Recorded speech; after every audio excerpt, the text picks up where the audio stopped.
Luc. Chapitre 22. La fête des pains sans levain, appelée la Pâque, approchait. Les principaux sacrificateurs et les scribes cherchaient les moyens de faire mourir Jésus, car ils craignaient le peuple. Or, Satan entrait dans Judas, surnommé Iscario, qui était du nombre des 12. Et Judas allait s'entendre avec les principaux sacrificateurs et les chefs des gardes, sur la manière de le leur livrer.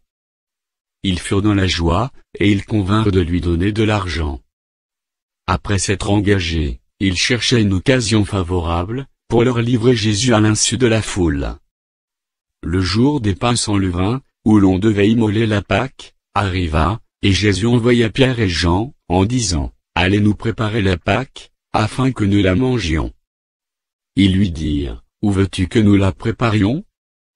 Il leur répondit, « Voici, quand vous serez entrés dans la ville, vous rencontrerez un homme portant une cruche d'eau, suivez-le dans la maison où il entrera, et vous direz au maître de la maison, « Le maître te dit, où est le lieu où je mangerai la Pâque avec mes disciples ?»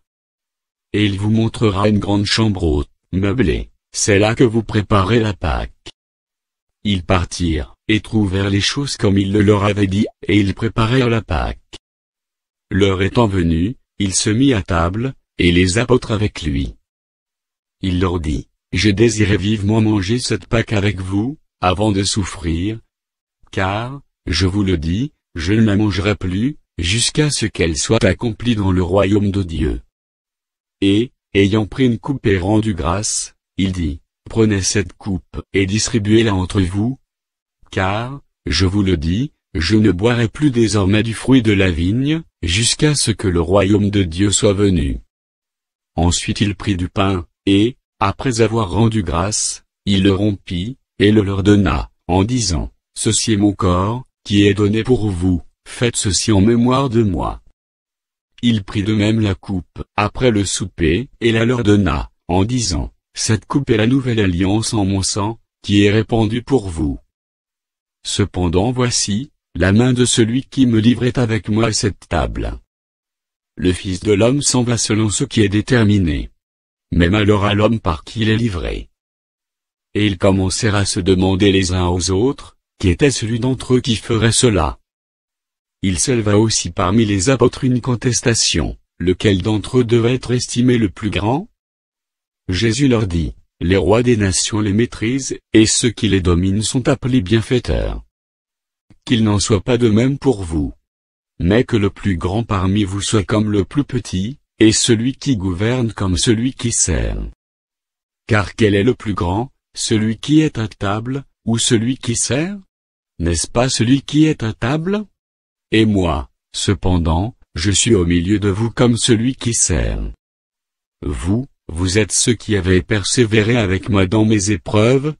C'est pourquoi je dispose du royaume en votre faveur, comme mon Père en a disposé en ma faveur, afin que vous mangiez et buviez à ma table dans mon royaume, et que vous soyez assis sur des trônes, pour juger les 12 tribus d'Israël. » Le Seigneur dit, « Simon, Simon, Satan vous a réclamé, pour vous cribler comme le froment.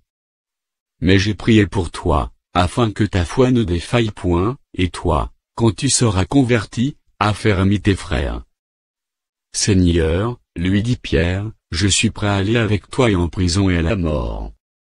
Et Jésus dit, Pierre, je te le dis, le coq ne chantera pas aujourd'hui que tu n'aies nié 3 fois de me connaître.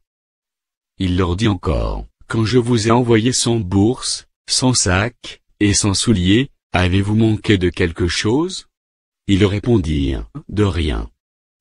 Et il leur dit, maintenant, au contraire, que celui qui a une bourse la prenne et que celui qui a un sac le prenne également, que celui qui n'a point d'épée, vende son vêtement et achète une épée. Car, je vous le dis, il faut que cette parole, qui est écrite s'accomplisse en moi, il a été mis au nombre des malfaiteurs. Et ce qui me concernait, sur le point d'arriver. Ils dirent, Seigneur, voici 2 épées. Et il leur dit, cela suffit.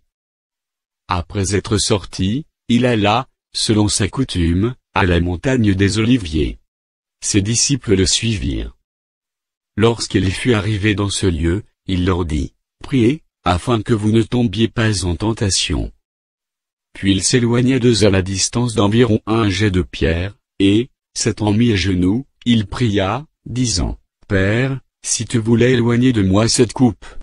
Toutefois, que ma volonté ne se fasse pas, mais la tienne. » Alors un ange lui apparut du ciel, pour le fortifier.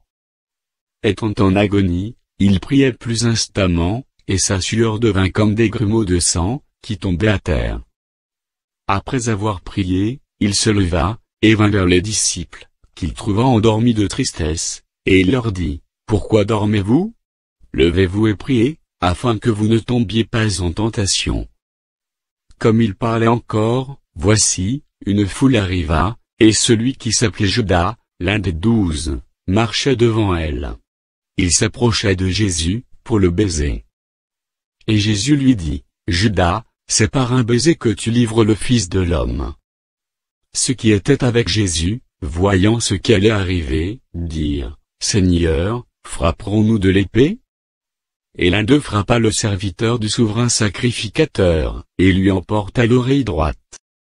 Mais Jésus, prenant la parole, dit, « Laissez, arrêtez. » Et, ayant touché l'oreille de cet homme, il le guérit. Jésus dit ensuite aux principaux sacrificateurs, aux chefs des gardes du temple, et aux anciens, qui étaient venus contre lui, « Vous êtes venus, comme après un brigand, avec des épées et des bâtons. J'étais tous les jours avec vous dans le temple, et vous n'avez pas mis la main sur moi. Mais c'est ici votre heure, et la puissance des ténèbres. » Après avoir saisi Jésus, ils l'emmenèrent, et le conduisirent dans la maison du souverain sacrificateur. Pierre suivait de loin. Ils allumèrent du feu au milieu de la cour, et ils s'assirent. Pierre s'assit parmi eux.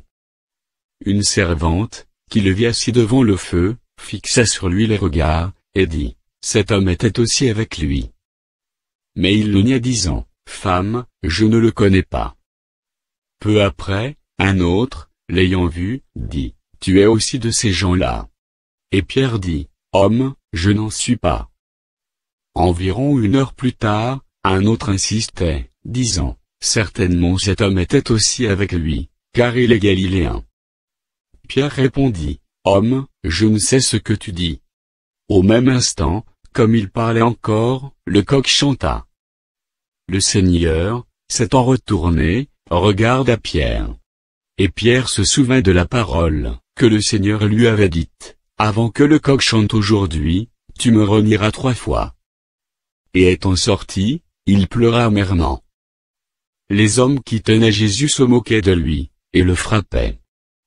Ils lui voilèrent le visage, et ils l'interrogeaient, en disant, « Devine qui t'a frappé. » Et ils proféraient contre lui beaucoup d'autres injures. Quand le jour fut venu, le collège des anciens du peuple, les principaux sacrificateurs et les scribes, s'assemblèrent, et firent amener Jésus dans leur sanhédrin. Ils dirent, « Si tu es le Christ, dis-le-nous. » Jésus leur répondit, « Si je vous le dis, vous ne le croirez pas. Et, si je vous interroge, vous ne répondrez pas. Désormais le Fils de l'homme, sera assis à la droite de la puissance de Dieu. » Tous dirent, « Tu es donc le Fils de Dieu? » Et il leur répondit, « Vous le dites, je le suis. » Alors ils dirent, « Qu'avons-nous encore besoin de témoignages? Nous l'avons entendu nous-mêmes de sa bouche. »